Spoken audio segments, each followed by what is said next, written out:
This is a video for my friend Mike in California. I think it's Mike. It's been about a week since I conversed with you on eBay. I told you I'd get you a video of this rather nice P4 that I've got finished up, and I want to go over a few things. I can show you the machine, but before I move the camera, because once I move the camera it's going to get all screwed up, I'll bring it in close and show you things around the machine. But this is a P4. It's got the 800 by 400 arch. I'm ducking because I'm not sure I'm in the frame. But anyways, 800 millimeter. This is what's known as a tray size. And then this machine, the first one was a P2. It was the first machine to have the soft touch. When that button's off, you have full tension. When you push the button and the light comes on, you have no tension. German logic is different than ours. So everybody messes that up. I go in places that do trays, the light's on. It's like when you're doing the trays, you want the light off, so you get some tension. When that light is on, the tension motor is turned off, and you can just do a little bundle of number 10 envelopes, you know, quarter of an eighth of an inch thick, just a teeny tiny bundle. But the most important thing for you to know is how to change the strap. You'd be amazed at how many people have trouble with this. So I'm going to give it to you on video, and you can keep a link to this to save it and go back and look at it. I'm going to simulate the machine running out of strap. Pretend that's the end of the roll.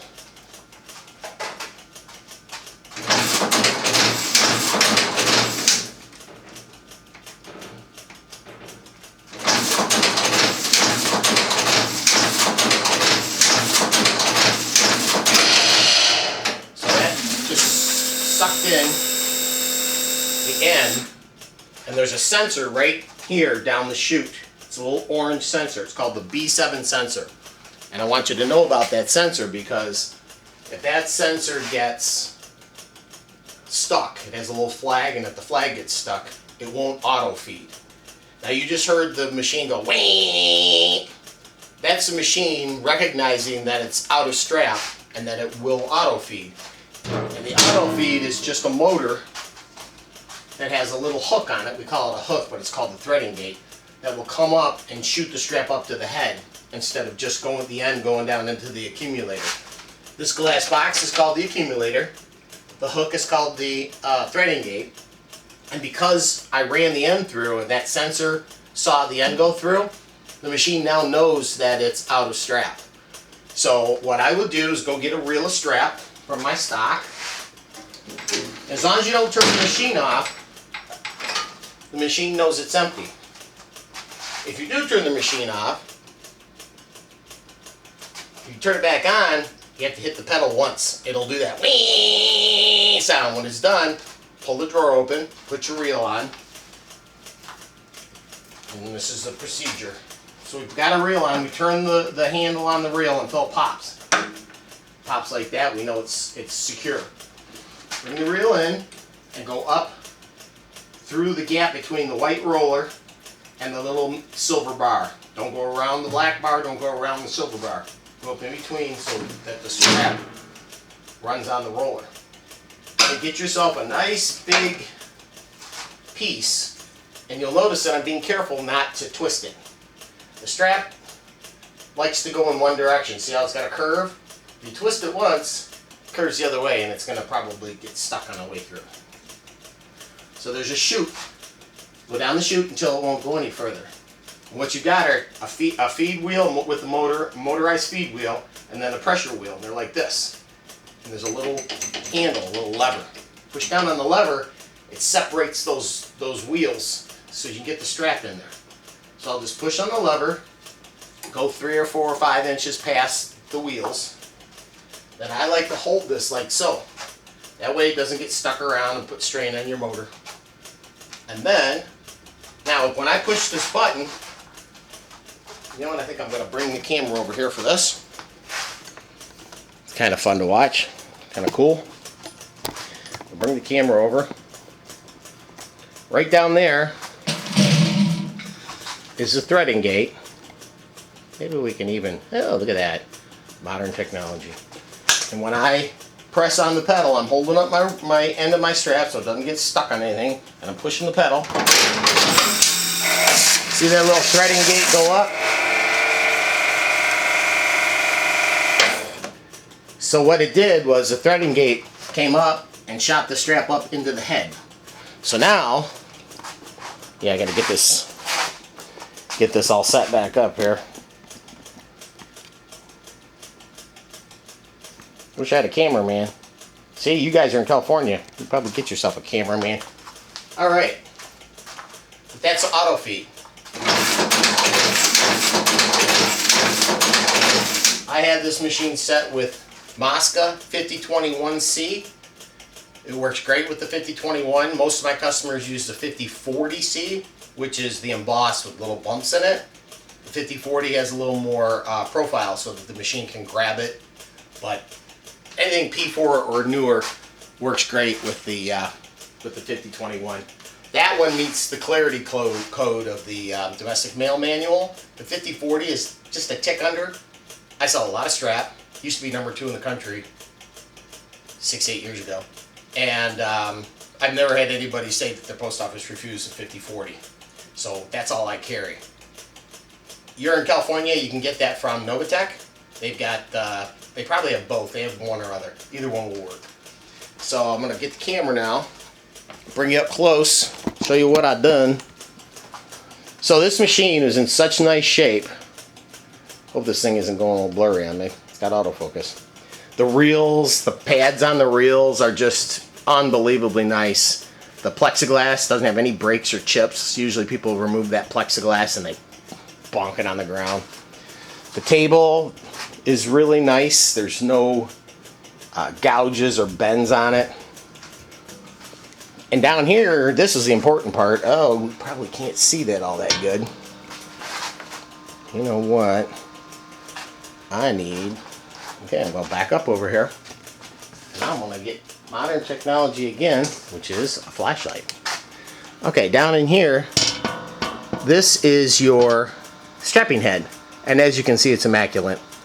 There's bearings in this pressure wheel here, this one with the gears on it. There's a big one behind the feed wheel here. There's one on the shaft right in this housing right here that nobody, not even the Mosca techs, change. And there's two more on the accumulator over there by that B7 sensor. All those bearings have been changed, and those bearings, when you get a machine up over 1 million cycles, if they're not changed out, eventually the motors can't overcome the bearings and then you burn out the motors. It's very expensive. That heater is brand new. That's a $1,000 part from Mosca.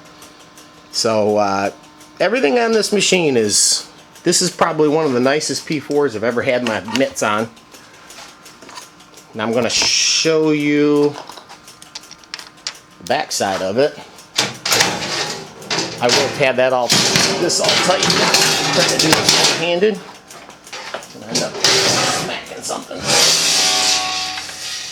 Alright, isn't this nice photography? The cameraman is doing stuff. This is your slide plate here. If you ever want to remove the slide plate, you just grab this handle, push it back. I'm going to do it. It's going to mess up the strap. I have to put this over here like this. Because I would like you to know how to do this if you buy this thing from me. Something what I do for my customers, especially if I go in and they've got something like it's just misthreaded and I can fix it in 2 minutes, I'll do a mini PM. And when I do a mini PM, I remove the slide plate.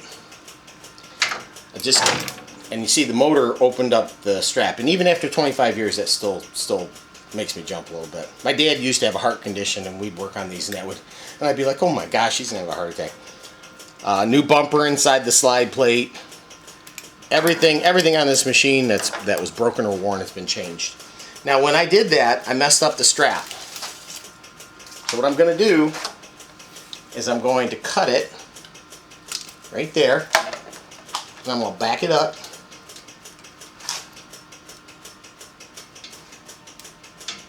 Oh, the machine it shot the grippers up, so I won't be able to do that. I'm just going to leave it like that. So anyways, you take the slide plate off and blow around these grippers. There's 3 grippers, 1, 2, and 3. You blow around them with compressed air to get the dust and gunk away from them, and then put a drop of 3 in one. There should be 12 sides, 3 times 4, but a couple of them, there's 12 spots where you can put the oil. Just put a drop, and that oil will work its way down and keep those grippers lubricated. Because the grippers, they get driven up by a cam, and it's a motor. The motor has a gearbox on it, so it pushes up pretty hard. But when they come down, they only come down with springs. And if they get gunked up over a period of time, the springs can't bring them down. Then you need what's known as a full PM. That's where these are all taken out. And that usually requires somebody in the... I do have videos on how to do that. I'm going to do some nicely. A little better produced than this one. But what we could do... So we've blown it out. We put oil around here. We've cleaned these gibs. These are gibs. We'll clean the gibs.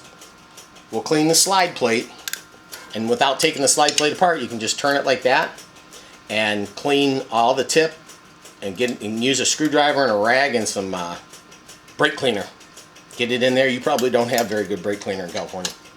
Then just turn it back like that. It should slide real nice if it's clean. Now when I go to replace this, I'm going to push back on the handle and I'm going to slide that on, but I'm going to get around the side and make sure that that pin goes in that channel, that U, I call it. Make sure the pin goes in U. Go like that. Get the pin in the U. I'm going to just hold on to this because, oh, now the thing is turned a little bit. And it just automatically, that was just the flashlight that fell. And as long as I held it, it couldn't push it, because if I don't hold it, if I just hit the pedal, it's going to take that end and push it down, and then the feed wheel will lose its grip on it, and you'll have to re-thread it. So I didn't do it. I held on to that. Usually what I like to do is cut it off, back the feed wheel up with my finger. The feed wheel is the thing that looks like a telephone dial down there. And just back it up, get the end of the strap out of my way, do the cleanup, and then when I'm done, I'll turn the telephone dial the other way, the feed wheel the other way, and get enough strap to hold on to. Close the top, hit the button. For newcomers to Mosca, this is about the bare minimum that I like to sell.